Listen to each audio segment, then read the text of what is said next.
Hi guys, how are you all today morning? Good morning. Today is 15th October 2022. My name is TSV Raghavan and I am a author with Amazon Kindle and paperback. I write on spiritualism, fiction, and assorted subjects. Spiritualism happens to be my favorite subject. This is my spiritual vlog on YouTube. Haribol trsvnectar nectar.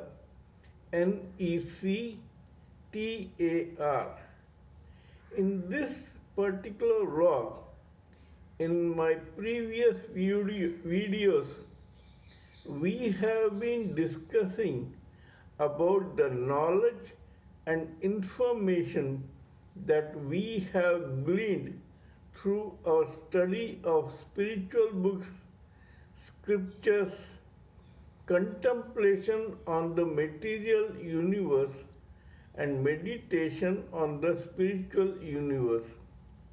This particular video is no exception to that rule. In fact, it is only a continuation of what we have been doing in my previous videos. For the past few videos, we have been talking about the seven heavenly and seven hellish planets in the world. In this universe, there are numerous stars.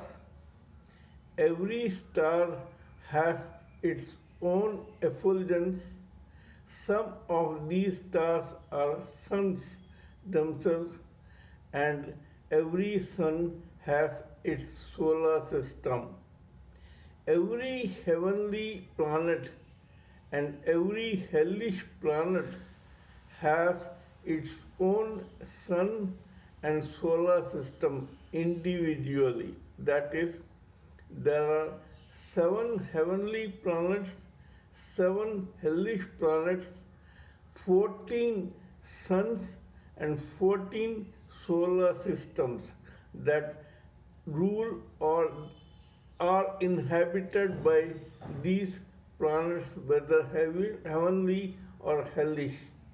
We have already talked about the lowest of the heavenly planets, Loka, the second planet, Mahar Loka, and the third planet, Loka. Now we shall talk about the fourth planet, Mahar Loka.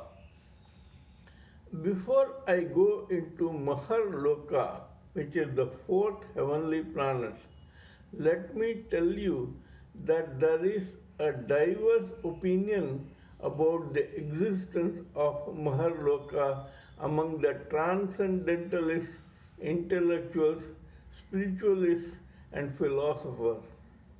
Some say that it is subtle and it is not existing in this world, whereas others say that it does exist and that it has its own sun and solar system.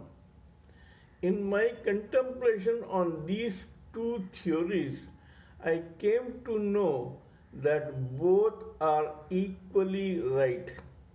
How? I would like to tell you.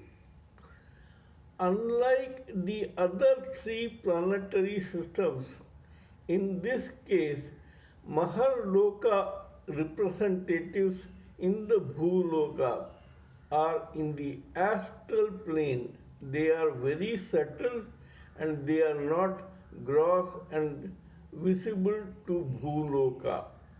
They are a part of Bhuloka, but they are in the astral plane.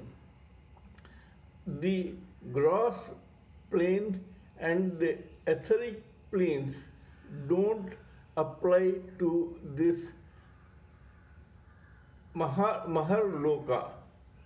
Now, because it is in the astral plane, it is directly connected to the fourth chakra in Kundalini called Anahata chakra. This Anahata chakra is in the heart of every human living entity. Thus, the subtle emissaries of Mahar Loka inhabit this heart of every human living entity under the Anahata chakra. This Anahata chakra is represented by the air element among the five elements of every living human entity. They are ether, air, fire, water, and earth. Now, because it is subtle, it has to be ether, but because it is Anahata chakra, it is represented by the air element. Now, this Anahata chakra and the emissaries of Mahar Loka lie dormant in the heart of a human living entity until it is activated by a yoga called mantra yoga. Now, Mahar Loka, Anahata chakra, and the heart chakra, etc., represent kindness, sympathy, empathy, forgiveness, love, compassion, refinement, etc. They are only suitable for those who are extraordinarily or transcendentally pious. They are people who cannot be bad or who may not have any lust, greed, anger, illusion, or ego in them. That is why this Mahar Loka is considered to be subtle. This Mahar Loka is inhabited by saints, rishis, maharishis, transcendentalists, celestial beings, and people who are ardently devoted to God, who live for God, and who live to serve this humanity as saints, godmen, etc. So, because it is an extremely subtle, refined, and kind loka, and its inhabitants are of this exalted level in society, hence this Mahar Loka, which controls the Anahata chakra in the Bhuloka, Kundalini of every human living entity, has to be very, very good, soft, refined, and kind in nature. Such people cannot be bad, and hence they can never ever enter the hellish planets in the universe created by Brahma.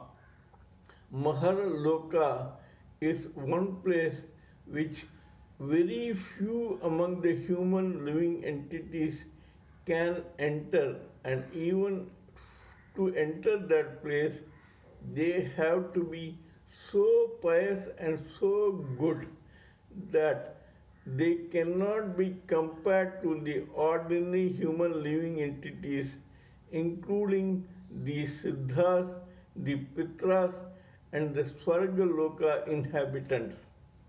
In fact, they are people who even the demigods and God Himself consult for their own problems.